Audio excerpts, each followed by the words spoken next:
گند کھانے کی بالکل بھی اجازت نہیں ہے. یہی وجہ ہے, دیکھو قرآن میں کہیں نہیں لکھا کہ دانتوں کو صاف کریں. میرے علم میں نہیں ہے کہ قرآن میں اللہ نے حکم دیا اے نبی اپنے دانتوں کو ہر وقت صاف رکھیں.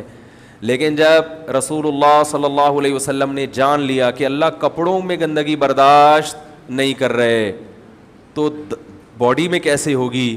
اور پھر منہ تو جسم کے اندر کا حصہ ہے, اس کو تو اور صاف رکھنا ہے.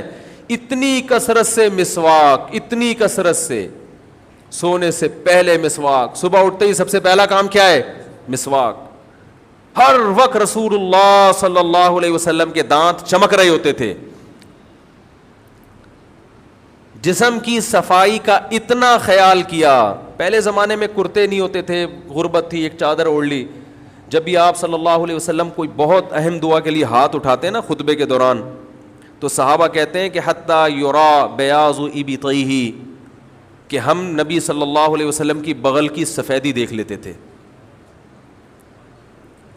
اس سے معلوم ہوتا ہے کہ آپ صلی اللہ علیہ وسلم بغل کے بال ہمیشہ صاف رکھتے تھے, کیونکہ اگر اس میں بال ہوں گے آپ جتنی بھی صفائی کر لیں فوراً پسینہ آ کے وہ پسینہ بالوں میں اٹک جائے گا, اس سے جرم پیدا ہوتے ہیں, جراثیم پیدا ہوتے ہیں. کتنا خیال کیا جا رہا ہے اپنے بغلوں کو صاف رکھنے. آج اگر آپ کسی سے کہیں بھائی یوں کر کے ہاتھ اٹھا کے دعا مانگو, قمیض نہ پہنی ہوئی اس نے, کہے گا کچھ اور کام کہہ لو میرے بھائی, کیونکہ ابھی 6 مہینے پورے نہیں ہوئے. میں 6 مہینے بعد صفائی کرتا ہوں, ابھی 6 مہینے پورے بولو بھائی نہیں ہوئے. ہمارے نبی صلی اللہ علیہ وسلم ہر وقت دانتوں کو صاف, مسواک سے, چمکتے ہوئے دانت. اور آپ صلی اللہ علیہ وسلم کے دانتوں کے درمیان قدرتی خلا بھی تھا. آپ صلی اللہ علیہ وسلم بے انتہا, حتیٰ کہ کچا پیاز نہیں کھاتے کہ بو آتی ہے اس میں. اس کے بعد خوشبو کا اتنا استعمال اس صفائی کے بعد, حالانکہ صفائی کے بعد تو ویسے ہی, اور آپ کے پسینے میں ویسے ہی خوشبو تھی, اس کے بعد خوشبو کا اتنا استعمال, کیونکہ نبی نے دنیا کی طرف رغبت نہیں کی. آپ صلی اللہ علیہ وسلم کا بستر کوئی لگژری نہیں تھا, گھر لگژری نہیں تھا, ایک پیالہ لٹکا ہوا ہے, اسی میں کھانا بھی, اسی میں پینا بھی, سب کچھ اسی میں. اور بستر کیا ہے, وہ کھجور کی چھال بچھائی ہوئی ہے. تو دنیا سے بے رغبتی. کھانا ایک وقت کا ملا تو 2 وقت کا ناغا, اور وہ ملا کیا, کھجور ہے تو 40 دن کھجوری کھا رہے ہیں, جو کی روٹی کھا رہے ہیں, بہت سادگی. دوسری چیز آپ صلی اللہ علیہ وسلم کو پسند تھی خوشبو. یہ بھی نفاست ہے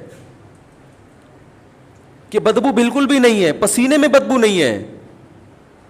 اس کے باوجود آپ خوشبو کا استعمال اتنا زیادہ کیا کرتے تھے.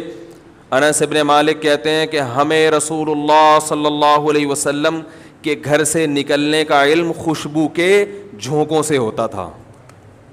حرکت کرتے تھے تو خوشبو آتی تھی, جس سے پتہ چلتا تھا. نبی صلی اللہ علیہ وسلم جس گلی سے گزر کے جاتے تھے نا, تو وہاں خوشبو محسوس ہوتی تھی.